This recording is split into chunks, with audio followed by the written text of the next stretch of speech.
Otep, Otep, Otep.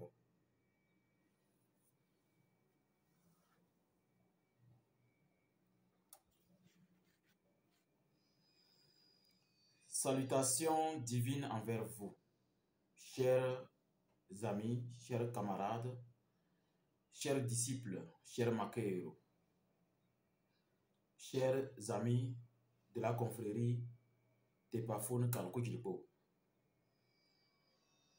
Aujourd'hui, nous avons pu terminer ce séminaire très important, à la fois formation sur le pouvoir réel de l'incommensurable Amon-Ra. Oui, demain est une fête de l'amour, nommée la fête des enfants. Une fête qui, même le troisième œil, voit clairement que c'est la véritable renaissance du dieu Amon-Ra, le soleil lui-même en question. L'œil de Dieu.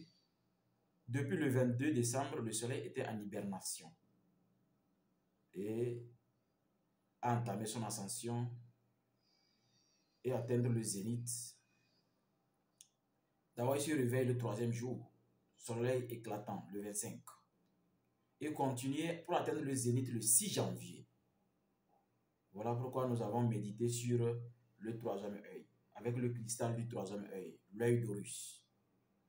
Maintenant, parlons réellement des analogies de cette séance sur la voyance, le soleil et le concept Fulgurgladio, c'est-à-dire la foudre divine.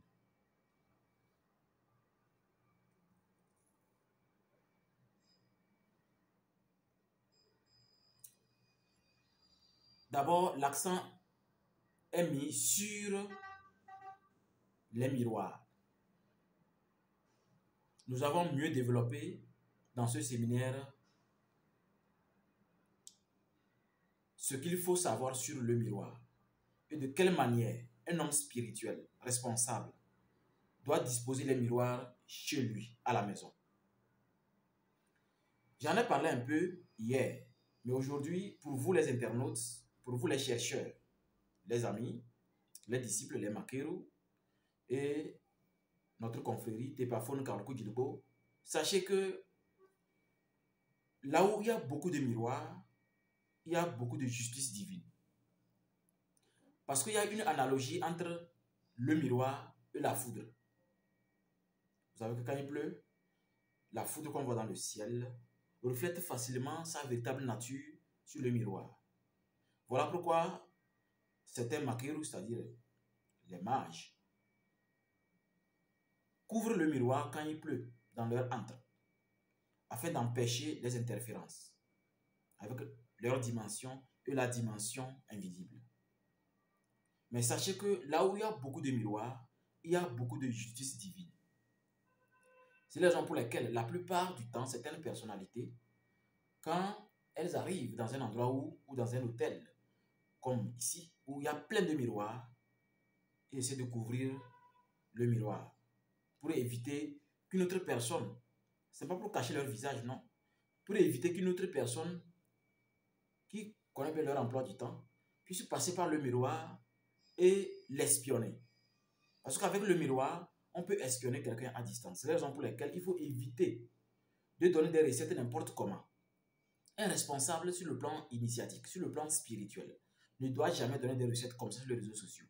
Vous créez des petits magiciens, des petits marabouts qui vont rentrer dans une dimension très dangereuse et vont créer du désordre au niveau de la magie.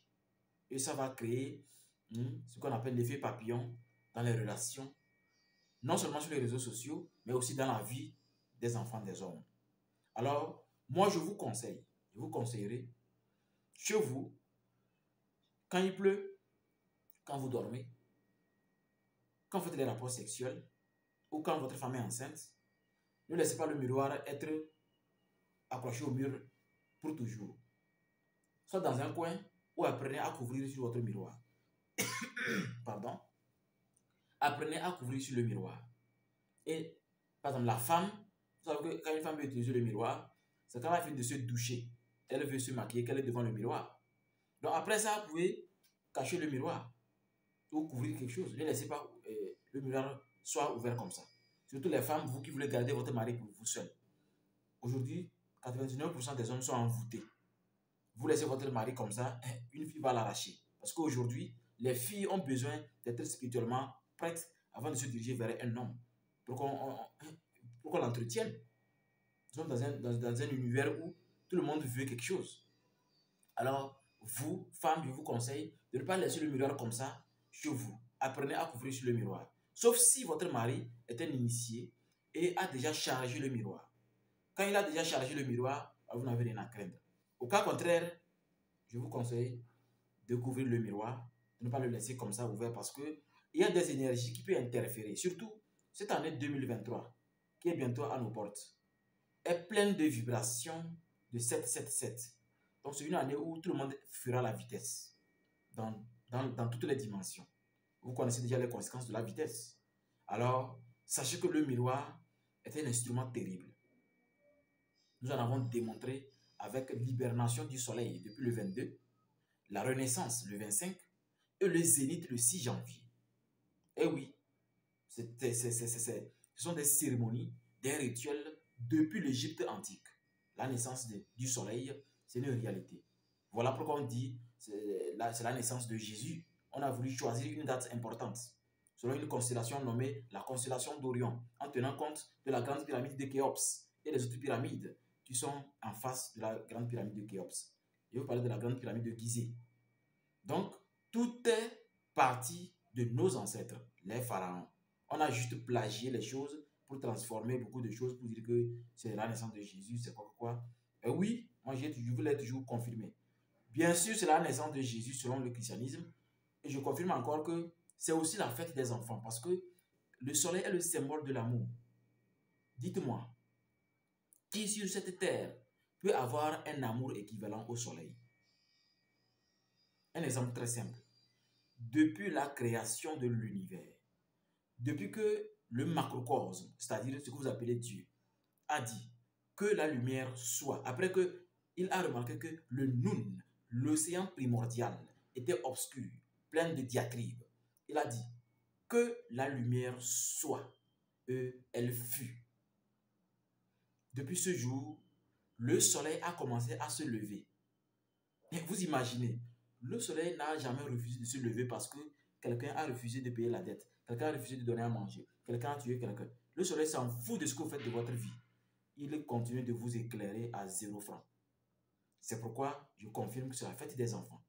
Parce que les enfants, moi j'ai remarqué que quand je visite un ami avec mes enfants, mais nous les amis, on a une manière de communiquer.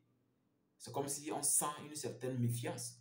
Mais les enfants s'entendent rapidement tout de suite par terre. Ils sont en train de communiquer. Les enfants s'entendent facilement. C'est la fête de l'amour. Parce que c'est le soleil, la lumière. Mais un vrai initié, un maquereau, un disciple doit faire un rituel, doit être en jeûne du 22 au 24 nuits. Le 25, c'est la fête, mais il termine son rituel le 25. Mais il continue de faire un rituel jusqu'au 6 janvier pour atteindre le zénith, comme la constellation d'Orion et la grande pyramide de Gizeh. On ne va pas trop décrire, mais juste vous dire que c'est une période importante. Soyez en jeûne, priez et évitez des choses qui salissent votre aura. Soyez toujours dans les prières, soyez dans la gentillesse, faites des cadeaux aux enfants ou aux adultes. C'est le moment aux adultes de se comporter comme les enfants. Si vous achetez chapeau de Noël aux enfants, achetez pour vous aussi.